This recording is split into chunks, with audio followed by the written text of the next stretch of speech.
Assalamualaikum warahmatullahi wabarakatuh. Alhamdulillah, teman-teman semuanya, sesuai dengan janji kita berada di pertemuan yang ke-6 ya pada kesempatan hari ini.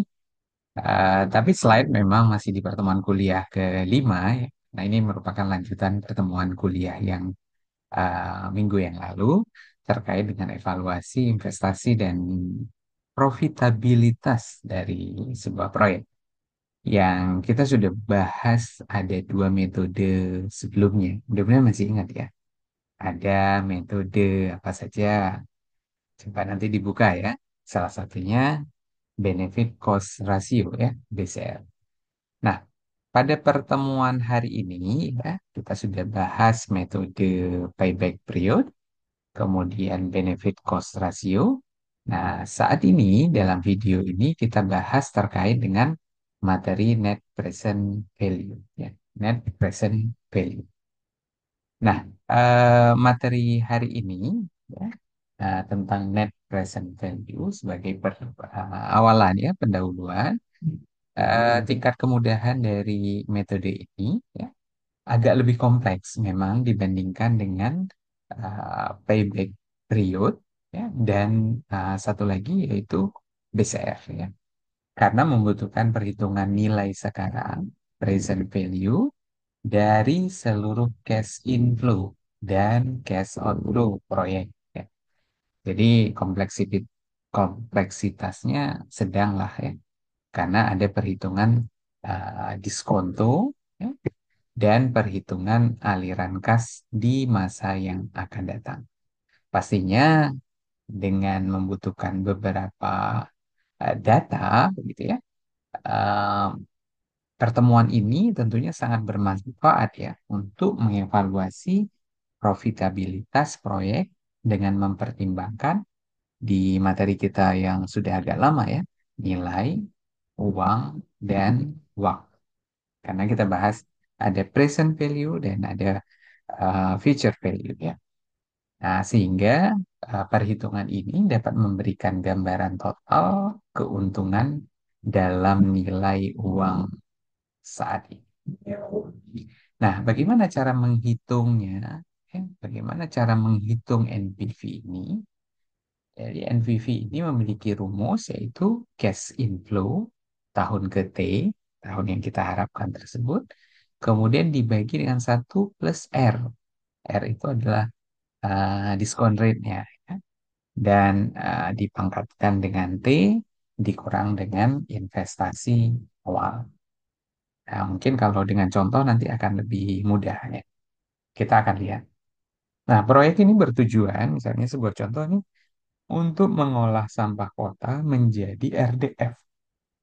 Kita sering mendengar sekarang ya, ada pengolahan sampah kota, kemudian dengan metode tertentu, sehingga sampah tersebut tidak hanya berakhir di TPA saja. Tapi sampah tersebut dapat diolah menjadi energi yang dipakai untuk sementara ada di industri semen, dan yang kedua ada di PLTU. Nah, dalam konteks ini akan dijual ke pabrik semen sebagai bahan bakar alternatif.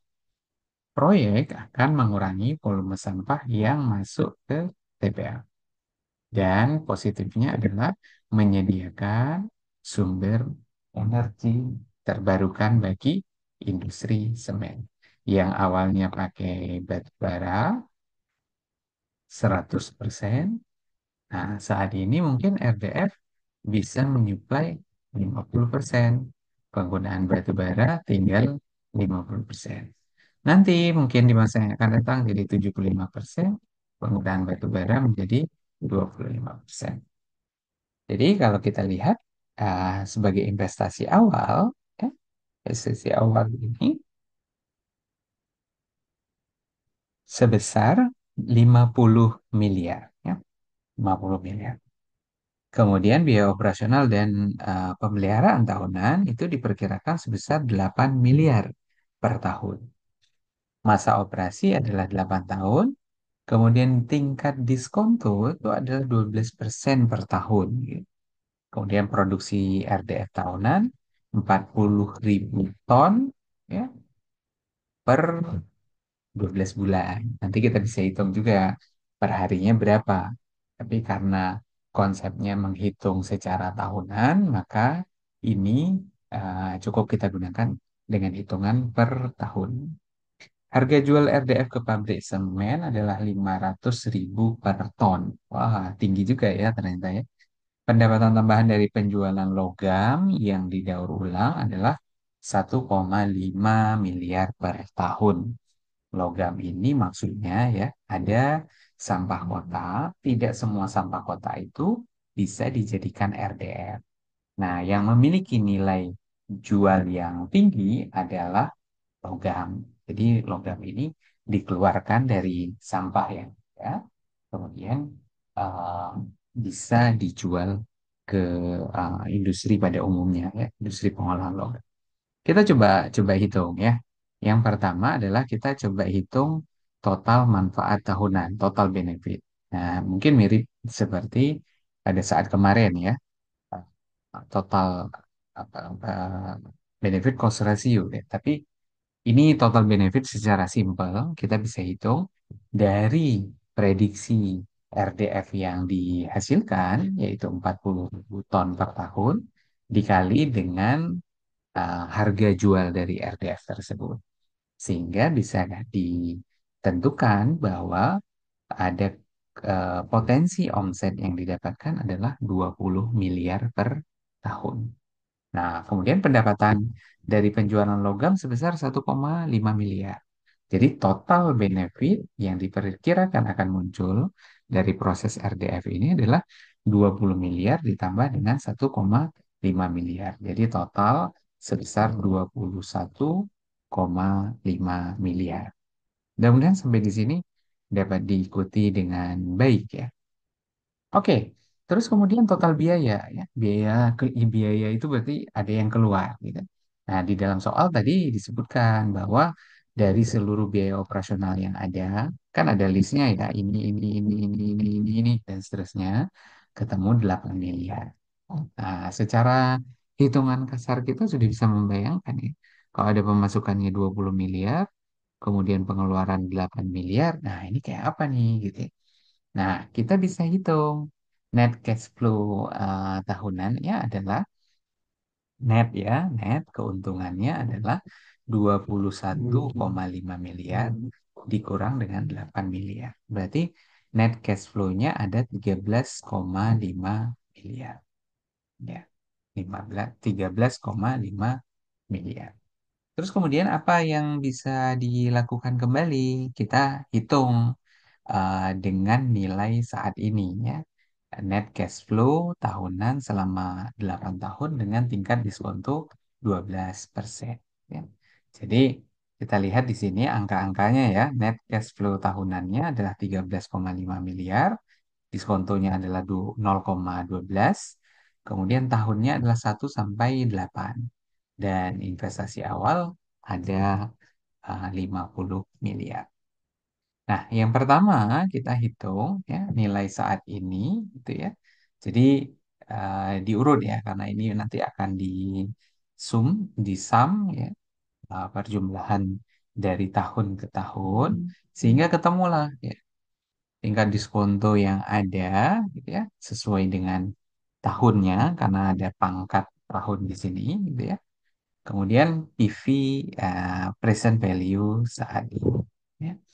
Jadi kita bisa menghitung tadi dengan rumus yang tadi ya, di setiap tahunnya akan menghasilkan nilai PV berapa saja. Ya.